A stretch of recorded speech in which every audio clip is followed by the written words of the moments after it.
Hi guys, I'm Laura Vitale. I was in the mood this weekend for bucatini alla matriciana, and I was thinking, I have not made an updated bucatini alla matriciana in probably a decade, which I don't know about you, but it was time. Bucatini alla matriciana is a very classic Italian recipe. It requires very few ingredients. Every household makes it different. Everyone you come across makes it different. I used to make it different by adding some wine. I no longer do that. I keep it very simple. Extra virgin olive oil in a large skillet, or in this case, a shallow Dutch oven. And to it, we're gonna add some really beautiful pancetta. I love the size and shape of this pancetta. It's pre-cut. However, if all you can find is the teeny tiny cut of pancetta, buy the bigger one and then cut it yourself, because I don't think any smaller than this is gonna really do. It makes a difference. I know I sound crazy, but it makes a difference. So I'm just gonna go ahead and get that cooking. I want that to crisp up a bit, render some of its fat, because the fat with the extra virgin olive oil, it's what's going to give you a lot of really beautiful flavor to cook your onion and garlic in.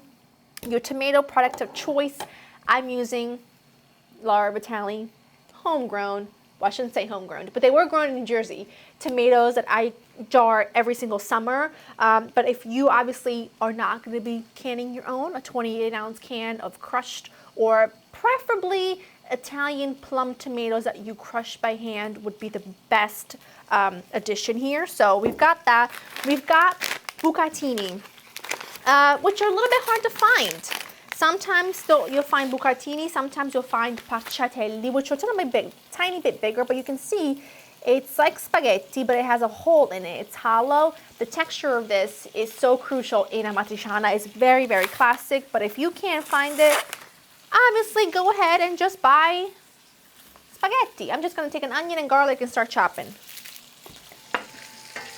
Pancetta is looking fantastico.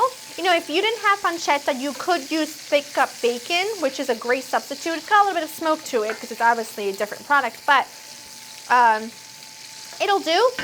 I've used it in a pinch. My dad has used it, and he really likes it. My dad, Papa Sal, actually, which you know, born and raised in the good old homeland of Italia, loves bacon in his carbonara, because he thinks that the smokiness really adds extra flavor, which you can use guanciale, you can even use prosciutto. I'm gonna go ahead and add the onions and the garlic.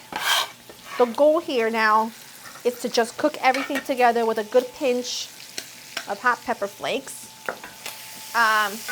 until the onion and the garlic really softens and it becomes so sweet and delicious. So the sweetness of that, paired with the intense saltiness of the pancetta, the spiciness of the red pepper flakes, more sweetness from the tomatoes and basil. I mean, listen, we all know summer's approaching and everyone's going crazy into the gym and the meal planning and the chicken. I do the opposite. I comfort myself knowing that we've got a couple more months of cold with a lot of carbs and pasta. And I also get very excited to make a lot of pasta with homegrown tomatoes. So if you are like me, then you are excited for what's to come. I'm just gonna let these cook all together for a bit. Looking great. Don't be afraid by this bit of olive oil and rendered fat here, because let me tell you something. It's what makes this sauce so delicious. Go in with your tomatoes. If you could smell these, if you could smell that, it smells like summer. It smells like the sweetness of summer, which I just love. So now what I'm gonna do is I'm going to just partially cover this. Hit the tomatoes with a small pinch of salt or two. Partially cover it. And I'm just gonna let everything cook together for like 15 minutes or so. And then in 15 minutes, I'm going to add my pasta to the boiling water. It smells so good. It smells so delicious. So I'm just gonna give this a cover and just let it cook gently for a bit while I tidy up. Add the bucatini to the boiling water. Give them a few minutes. It'll work their way down. I just want to show you the sauce real quick. Let me show you the sauce real quick, and I'll move back to that. It's been cooking for about 15 minutes.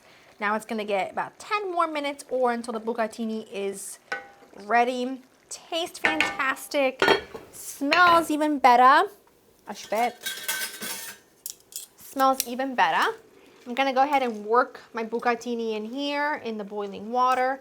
It takes about a minute. I always get questions. Ooh, I always get questions. By the way, did not fill that pot up with enough water. Actually, I did. It was just boiling for a really long time and evaporated. I get questions all the time about whether or not I put oil in my water when I'm cooking pasta. Never. What makes pasta stick together, particularly like a long noodle, like a spaghetti or things like that, is the starch, right? So the important thing to do is for the first minute that you add your spaghetti or pasta to the boiling water, move it around. That way it keeps the noodles from literally holding on to each other, and for that starch to just release and stick on top of each other. It just releases throughout the water. So just give it a minute and you'll never have a need to add oil to your boiling water, because all it does is coats the pasta with oil and then the sauce doesn't stick to it. So I'm just gonna let that cook until it's al dente, and then we pull everything together. Bucatini are perfectly al dente. I go right from the pot to the sauce. If a little of the starch cooking water comes in, that's even better, because it really kind of helps everything stick to the bucatini. Oh, this is gonna be so fantastic.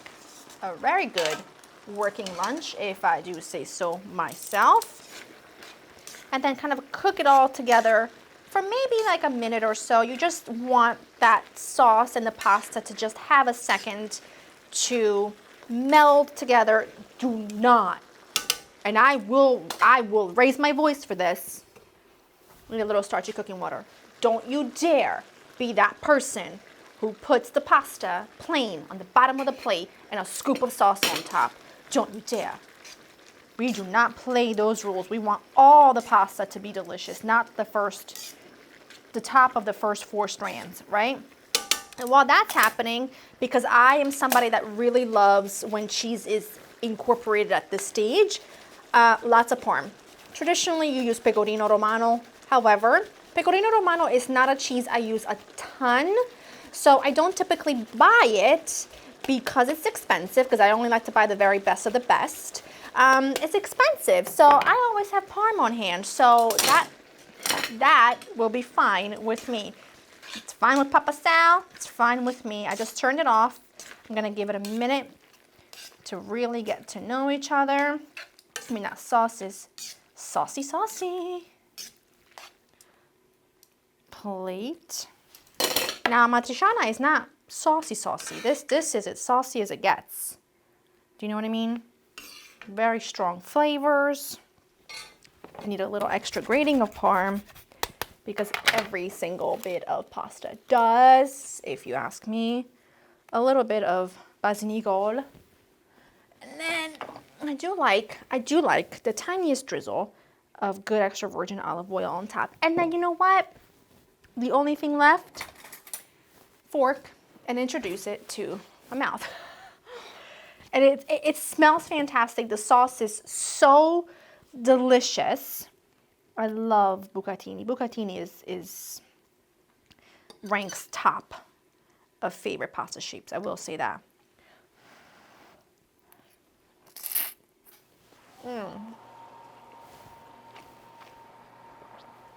That is a 10 out of 10. It is so classic. It has all of the wonderful elements that make it so delicious.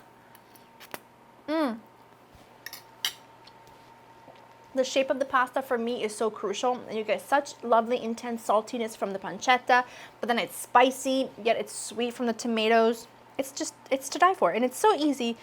Look at how messy I am when I eat, okay? You guys know I am a clean freak. I love to clean, but why doesn't that translate to how I eat? I have absolutely no idea. I'm gonna go in for bite number 3, and then 4 and 5 and 6 and 7 and 8, 9, 10.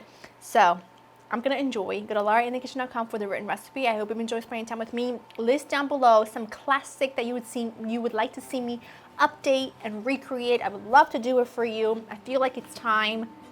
Hope you enjoyed spending time with me, and I will see you in the next one. Bye.